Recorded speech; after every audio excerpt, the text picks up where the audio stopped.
Okay, hello everyone. We will going to discuss in this lecture functions and their graphs. We will also discuss about the domain of the function, and we will also discuss range of a function, and we will first start with the definition of a function, and then we will discuss domain, range, and then we will discuss how to make a graph of a function and its approach. So first of all, we have to see what is function. So basically, function f is function f, which is something like it basically assigns a unique value to a variable that is in this case we have x. So what function do is that function assign this value uh, and another value which is usually we take as y, and this is the purpose of the function. We just give some input to the function and it gives us an output, and the output at this input should be unique. Like if we have x and we are getting output as y, so it should not be like as x is also giving z, but x, this will not be a function. So in order to it to be a function, so x should needs to be giving some unique values. So we have to note that thing. Another thing is that what are domain and range. Domain is basically domain. If you talk about domain, so domain is basically input values to the function. So it is usually denoted by x. We also called x as independent variable. We will further discuss what are the independent variables and dependent variables. So on the later. So first of all, clarified what is domain. So function is basically like denoted as an equation like y equals to x square, y equals to x. So these are all the functions, x cube. First take an example of y equals to x. In this case, if you see that this is my input value and this is my output, if I substitute any value here of x, so I will get some unique value of y. So this is basically a function. So in order to find its domain, which is its input values, so we have to find basically x, what are the values that we can substitute in this function, which will be the domain of its function. So like what are the values that we can substitute in this function will be the domain. So here in this function I can substitute like every value from minus infinity to infinity, because there is no distinction here, there is no restriction here. So we can substitute any value from minus infinity to infinity in this function. So we can this will be our domain. And if you talk about the range, so first clarify what is range.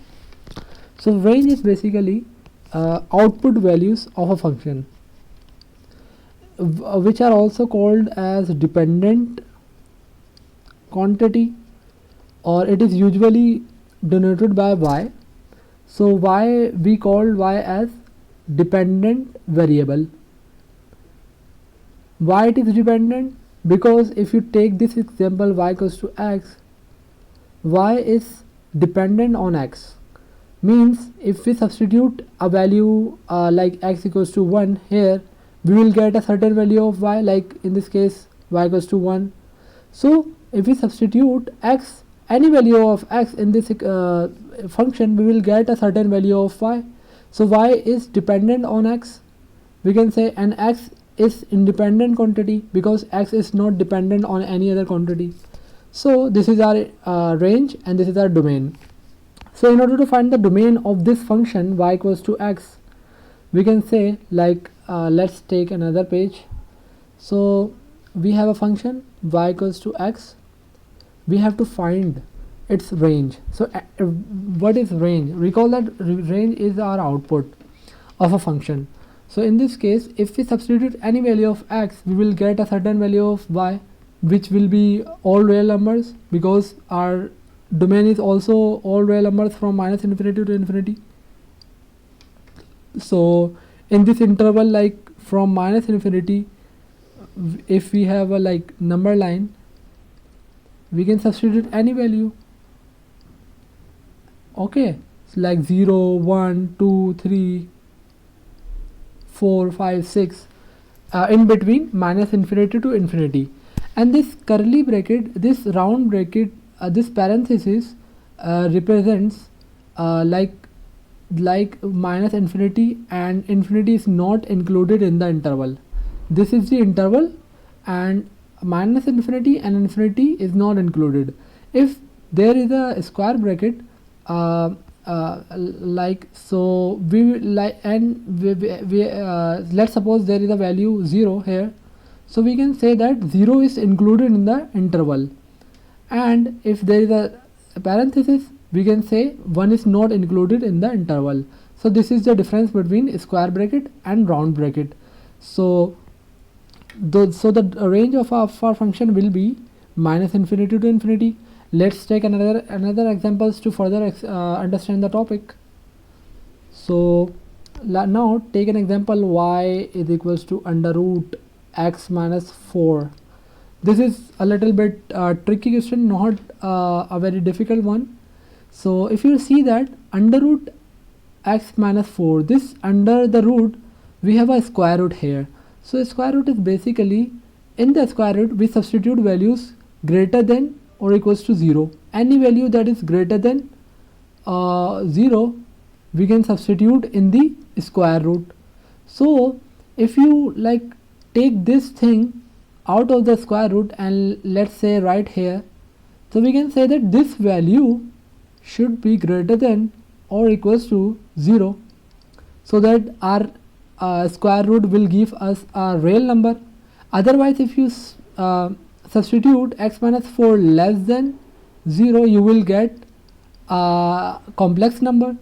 So in order to be our range, our output values to be real numbers, we have to substitute the domain as the real numbers. So x minus 4 should be greater than or equals to 0. So this will, like, if you add 4 on both of the sides, you will get 4 like this, and x, this will cancel out, and you will get x is greater than equals to 4. So this is our domain. You can also say that domain, you can also write in this form, like 4 to infinity. This infinity is not included, but for this value, x value is equals to and greater than 4, so x is also equals to 4. So we can say that we will use a square bracket here to say that 4 is included in the interval. So this will be our domain, the input values. Or now find the range. So for range, we can say that if we substitute values from 4 to infinity, like if we substitute 4 here, 4 minus 4 is equals to y, you will see what you will get, 0, and y equals to under root 0 will be 0. So you are getting 0. If you substitute 5, because we have to take greater values from 4, because x is greater than or equals to 4. So let's take an example of 5.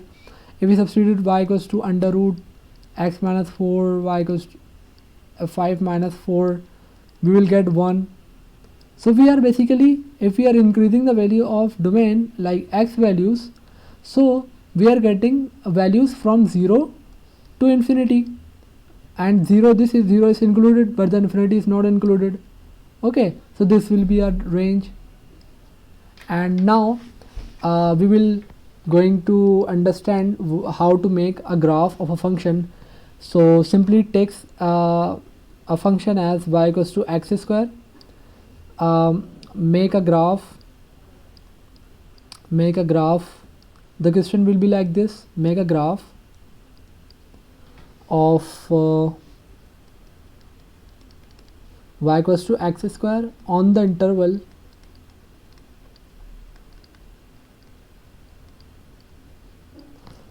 like -2 to 2.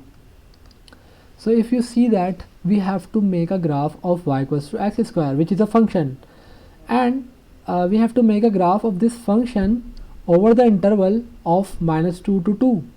So let's also look at these square brackets.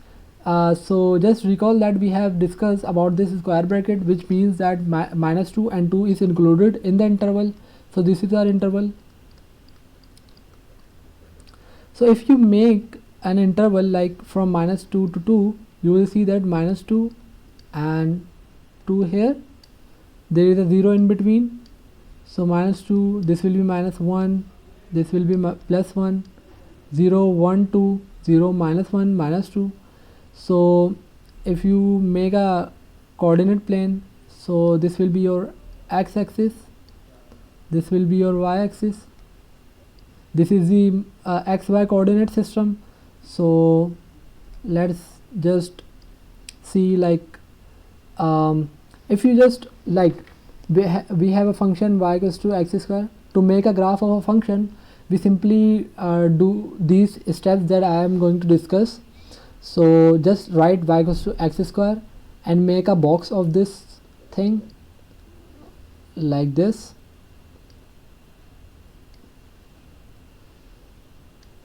So if you can see that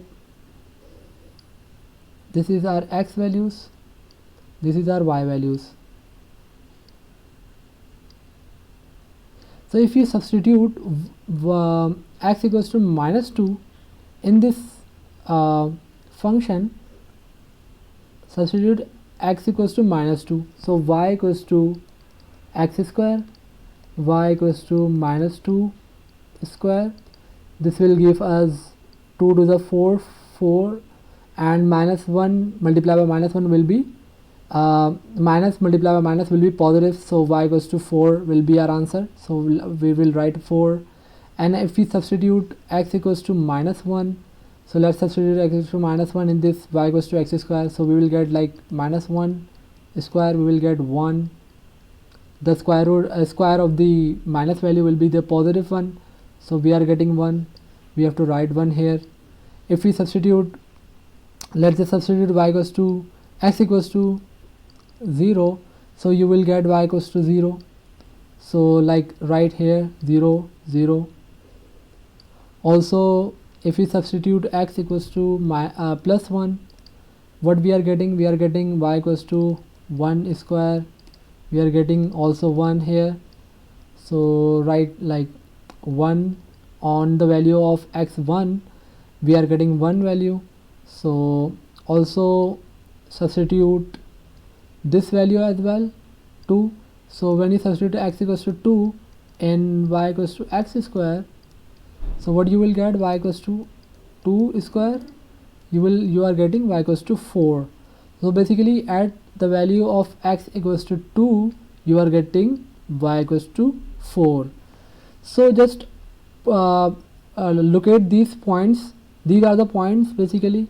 Locate these points on the graph on -2, like at the value of x equals to -2, we are here -2, and at this value of -2 we are getting 4.